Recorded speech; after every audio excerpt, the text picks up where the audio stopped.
G'day, I'm Matt from Yakima. Today, I'm going to take you through how to assemble and install our LockN'Load platform system.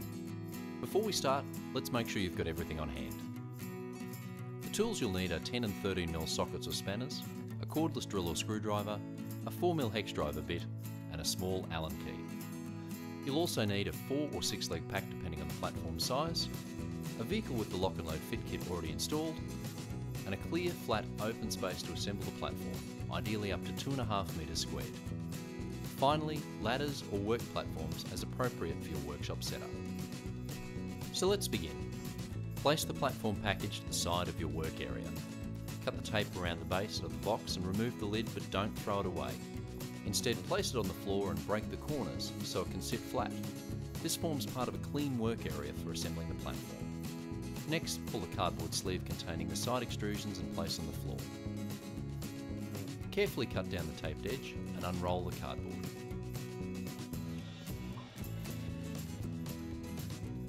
Leave the extrusions in the foam wrap and set aside along with the fasteners bag and the instructions.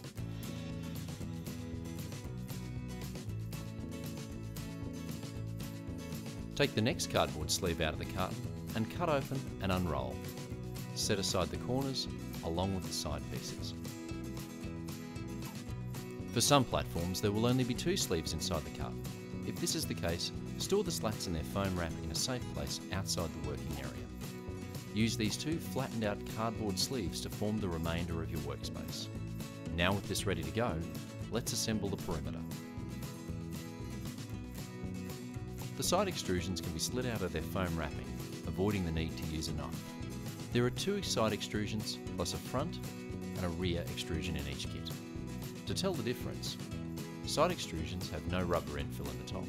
The front extrusion will have the wind deflector pre-installed and infill rubber in the top, and the rear extrusion will have infill rubber in the top and on the inside face. Place the 4 pieces on the work area in the general shape of the platform. Make sure that they're upside down with the accessory channel facing the floor and the logo upside down. Open up the 4 packets containing the corners. Separate the plastic corners from the steel inserts and set these aside. Place the 4 plastic pieces in position around the perimeter. An important note, do not start assembling the corners into the perimeter pieces yet. Get the large bag of fasteners that you set aside previously. Arrange the fasteners into their various types: nut plates, 25mm cap screws with large washers, plastite screws, 16mm cap screws with small washers, T-bolts, slack clamps, nylock nuts, small washers and pivot mount blocks. Also included is a spares pack with 1 of each kind of fastener, just in case you need it. For the next steps, you'll need 8 each of the following items: nut plates, 25mm cap screws with large washers, and plastite screws. Take the nut plates and press into the slots in either end of the plastic corner. The slots are designed to retain the nut plate even when inverted, so you will need to push them in. Don't worry if they're not perfectly centered. Repeat this for all 4 corners. Grab a front or rear extrusion and a corner. The corners will only insert one way into the extrusion, so rotate the pieces around until they align. The corners are designed also to be a snug fit, so there will be some resistance as you slide them in. If it won't budge, check the shorter middle tab on the corner. If need be, press this outwards with your finger while pushing the corner in. Insert a second corner into this piece, and then connect the long sides to create a big U-shaped assembly. Insert the corners into the final loose piece, then align the fingers with the ends of the U-shaped assembly. Starting with just the tips, gradually insert the end piece into the side extrusions, working both sides in turn. As a final step, lift up the perimeter assembly to push everything home. The perimeter is now complete. Take a steel insert and 2 25mm cap screws and plastite screws. Locate a steel insert into the back of the plastic corner. These only fit in one way, so rotate around until all tabs sit flat on the inside of the perimeter. Using an Allen key or similar tool, insert it into each of the 4 slots. Wiggle the Allen key to help align the holes in the corner, reinforcement, nut plates and perimeter pieces. When all holes are aligned, you should be able to insert the Allen key in around 25mm. Using a 4mm hex drive bit, insert and half-tighten plastite screws into the narrower tabs on the steel insert. Leaving these half-tightened makes the next step easier. Next, take the 25mm cap screws with large washers and tighten completely into the corner using the same 4mm hex bit. The cap screws have pre-applied thread lock compound for extra durability. Now, fully tighten the plastite screws. Repeat this process for all 4 corners of the platform. Now your perimeter is assembled and complete. Next, from the packaging, remove the 2 thick cardboard end pieces. Stack these and place under one side of the perimeter to raise it up. Unwrap the slats from the cardboard sleeve and foam wrapping. It may be necessary to cut the tape with a knife. Be careful not to mark the slats in the process. Take one slat at a time and turn upside down so the rib nut holes are facing upwards. Slide each slat into place under the perimeter's inside lip, pushing it up hard against the other side. Repeat this process until all slats are in place. Check on both sides that the rib nuts in each slat are aligned underneath the holes in the perimeter's inside lip.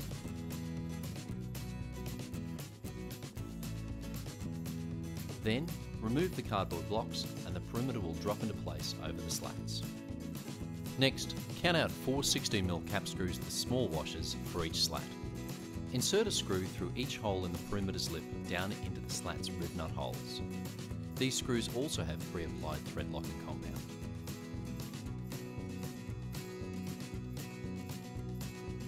Grab your drill with a 4mm hex drive bit. Along one edge of the platform, only half tighten each cap screw. Next, go to the other side and fully tighten the cap screws. Then return to the first side and fully tighten the remaining fasteners. Flip the platform over and place right side up on the work area. Now is the time to attach the spine pieces. These provide additional strength for the front and rear perimeters. Unwrap the spine pieces from the foam. One end of the spine will be open, while the other side will have an end cap inserted. Place the spines in place at the front and rear of the platform, with the open end touching the perimeter.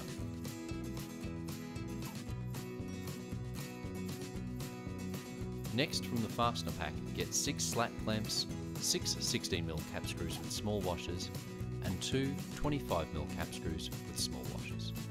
Before attaching the spines, check the roof of the vehicle you're working on. If it has an aerial fitted to the front or rear of the roof, you can offset the spine to the left or right of the centre line to avoid interference. With the 4mm hex drive bit, fasten the 25mm cap screw through the hole in the perimeter into the spine. Then align the spine so it sits square with the slats.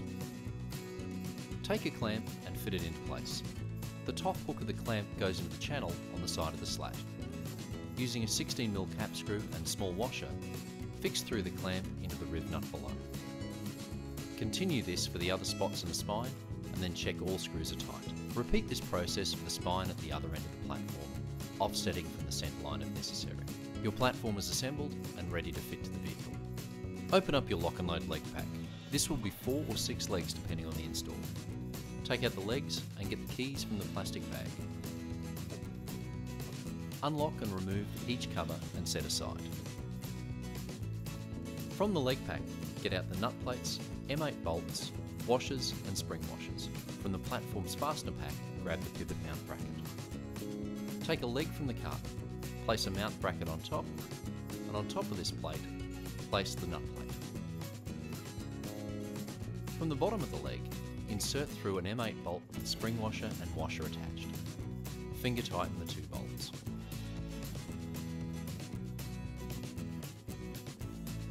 Using a 13mm socket, tighten both bolts into place. Repeat this process for each leg required for this vehicle install. Unwrap the pivot mounts from their foam packaging.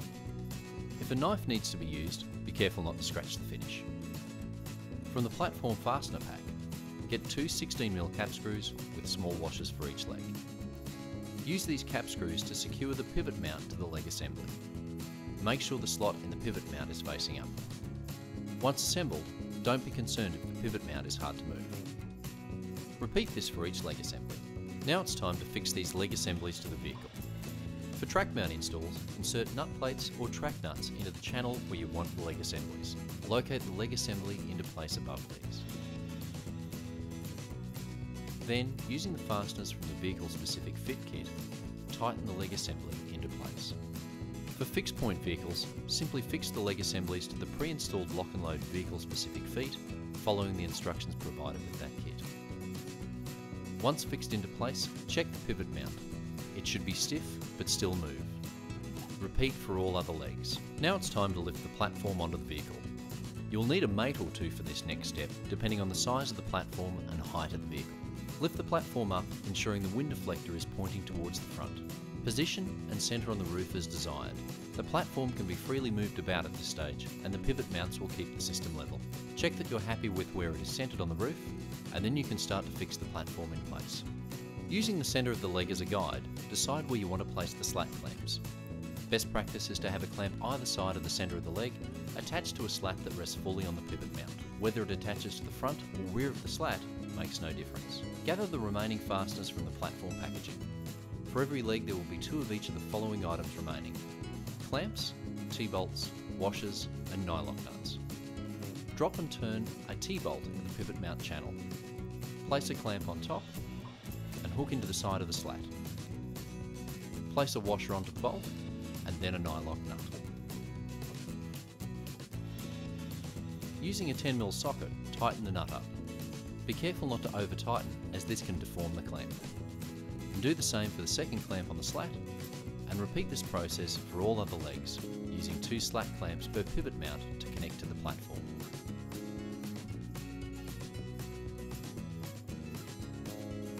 As a final check, push and pull the installed platform to ensure all is secure. If all is okay, get the covers from the leg carton and reattach to the legs and lock into place. This completes the installation of the LockN'Load platform.